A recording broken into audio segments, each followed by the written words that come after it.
મિત્રો, જે ભગવાનના ઈશારે આખું બ્રહ્માંડ ચાલે છે, જે જગન્નાથજીના દર્શન કરવા લાખો ભક્તો લાઈનમાં ઊભા રહે છે અને જેમને રોજ 56 ભોગ ધરાવવામાં આવે છે, એ સૃષ્ટિનો નાથ એક દીકરીના હાથની બાજરીની ખીચડી ખાવા માટે વ્યાકુળ થઈ જતા હતા. મિત્રો, આજે પણ જગન્નાથપુરીના મંદિરની અનોખી પરંપરા છે કે મંગળા આરતી થયા પછી ભગવાનને સૌથી પહેલો ભોગ તો કર્માબાઈની ખીચડીનો ધરાવવામાં આવે છે. જગતના નાથ, રાજાધિરાજ આવી સાદી ખીચડી પાછળ કેમ આટલા ઘેલા હતા? શું હતું એ ખીચડીમાં? ચાલો આજે સમયના ચક્રને પાછળ ફેરવીએ અને જાણીએ ભગવાન અને તેમના પરમ ભક્ત કર્માબાઈની હૃદયસ્પર્શી વાર્તા. આ કથાની શરૂઆત થાય છે રાજસ્થાનના નાગોર જિલ્લાના કાલવા ગામથી. આ ગામમાં જીવનજી નામના એક પરમ કૃષ્ણ ભક્ત રહેતા હતા. દરરોજ સવારે વહેલા ઉઠીને સ્નાન કરીને વિધિ વિધાન સાથે એ ઠાકોરજીની સેવા પૂજા કરતા અને ઠાકોરજીને ભોગ ધરાવતા. તેમને એક નાની દીકરી હતી જેમનું નામ હતું કર્માબાઈ. કર્માબાઈ બાળપણથી જ પિતાને રોજ આવી રીતે પૂજા કરતા જોતા. કર્માબાઈનો સ્વભાવ ભોળો, નિર્દોષ, કાચ જેવો સાફ હતો. કર્માબાઈને શાસ્ત્રોનું જ્ઞાન નહોતું, પણ એમના હૃદયમાં કાળિયા ઠાકર માટે અસીમ પ્રેમ હતો.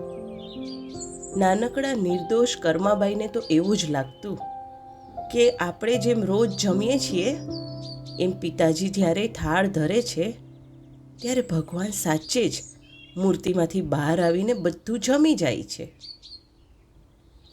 એકવાર કર્માબાઈના પિતાજીને કોઈ અગત્યના સામાજિક કામથી બહાર ગામ જવાનું થયું. જતાં પહેલાં એમણે નાનકડી કર્માને પાસે બોલાવી અને કહ્યું, બેટા, હું 2-3 દિવસ માટે બહાર જઈ રહ્યો છું.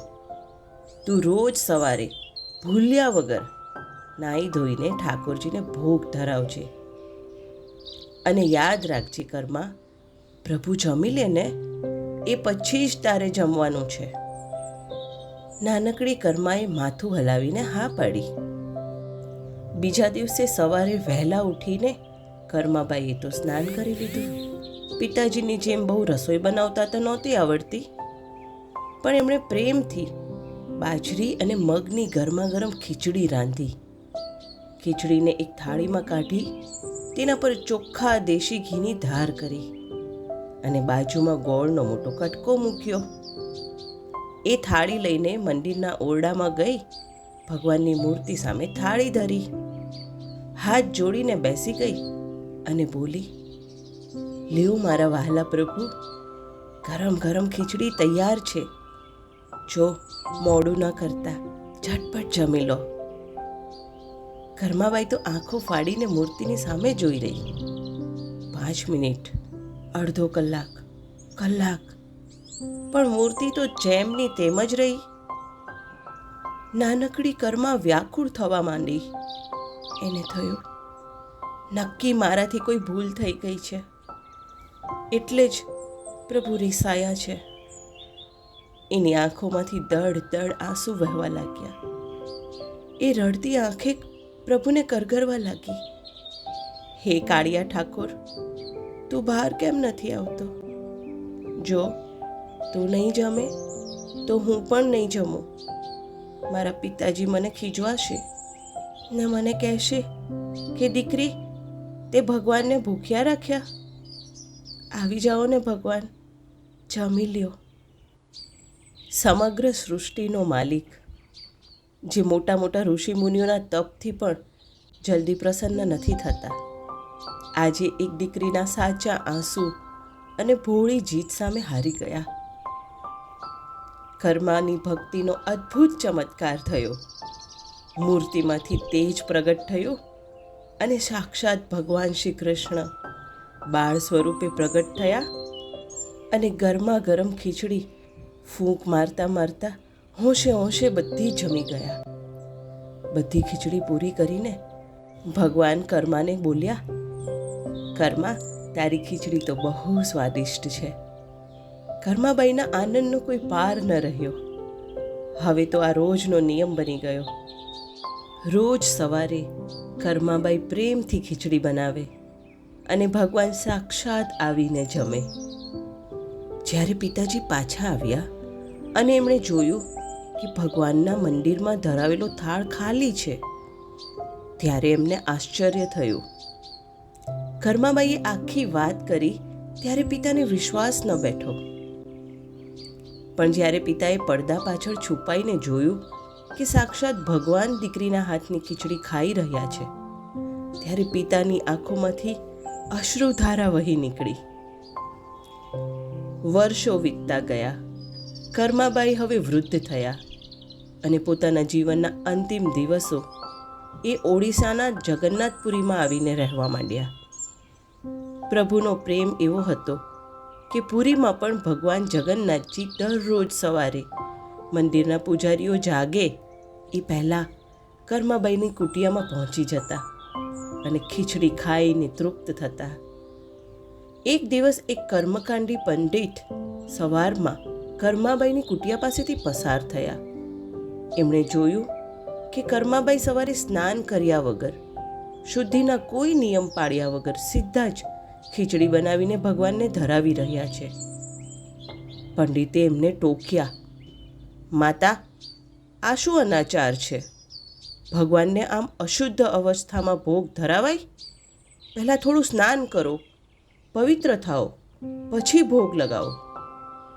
ભોળા કર્માબાઈ ડરી ગયા. બીજા દિવસે એમણે પંડિતના કહ્યા પ્રમાણે નિયમો પાળવાનું શરૂ કર્યું. પહેલાં સ્નાન કર્યું, પૂજાની વિધિ કરી અને આ બધામાં જ ખીચડી બનાવવામાં મોડું થઈ ગયું. ત્યાં સુધીમાં મંદિરની સવારની આરતીનો અને કપાટ ખુલવાનો સમય થઈ ગયો. ભગવાન જગન્નાથ ઝટપટ કર્માબાઈની ગરમા ગરમ ખીચડી જમીને ફટાફટ દોડતા ઉતાવળી મંદિરે પહોંચ્યા. સવારે પૂજારીઓએ જ્યારે ગર્ભગૃહનો દરવાજો ખોલ્યો ત્યારે એ બધા ચોંકી ગયા.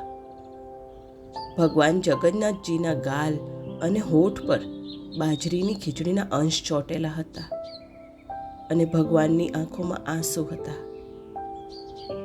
એ રાત્રે ભગવાને મુખ્ય પૂજારીને સપનામાં આવીને કહ્યું, હે પૂજારી, તમારા નિયમો અને વિધિ વિધાનોએ આજે મારી કર્માને રડાવી અને મને ભૂખ્યો રાખ્યો. મને કોઈ સૂતક, કોઈ અશુદ્ધિ નથી નડતી. મને તો માત્ર મારા ભક્તોનો પ્રેમ વહાલો છે. બસ એ દિવસથી પૂજારીઓને પોતાની ભૂલ સમજાઈ. ત્યારથી લઈને આજ સુધી જગન્નાથપુરીના મંદિરમાં રોજ સવારે ભગવાનને સૌથી પહેલો ભોગ કર્માબાઈની ખીચડીનો જ ધરાવવામાં આવે છે. મિત્રો, આ કથા આપણને એ જ શીખવે છે કે ઈશ્વર ક્યારેય સોના, ચાંદી, અહંકાર, મોટા ભક્કાથી પ્રસન્ન નથી થતા. સાચા, નિર્મળ અને ભોળા ભાવના ભૂખ્યા છે. જો હૃદયમાં સાચો પ્રેમ હોય તો ભગવાન મૂર્તિમાંથી પણ બહાર આવવા મજબૂર થઈ જાય છે. ધન્ય છે ભક્ત કર્માબાઈ, ધન્ય છે તેમની અનન્ય ભક્તિને. મિત્રો, જો તમને ભક્તિની આ દિવ્ય કથા ગમી હોય તો વિડીયોને લાઈક કરજો અને પરિવારમાં શેર કરજો. કમેન્ટ બોક્સમાં જય જગન્નાથ લખવાનું ન ભૂલતા. અને આવી વધુ વાર્તાઓ માટે અમારી ચેનલને આજે જ સબસ્ક્રાઈબ કરો. જય પુરુષોત્તમ રાય, જય શ્રી કૃષ્ણ.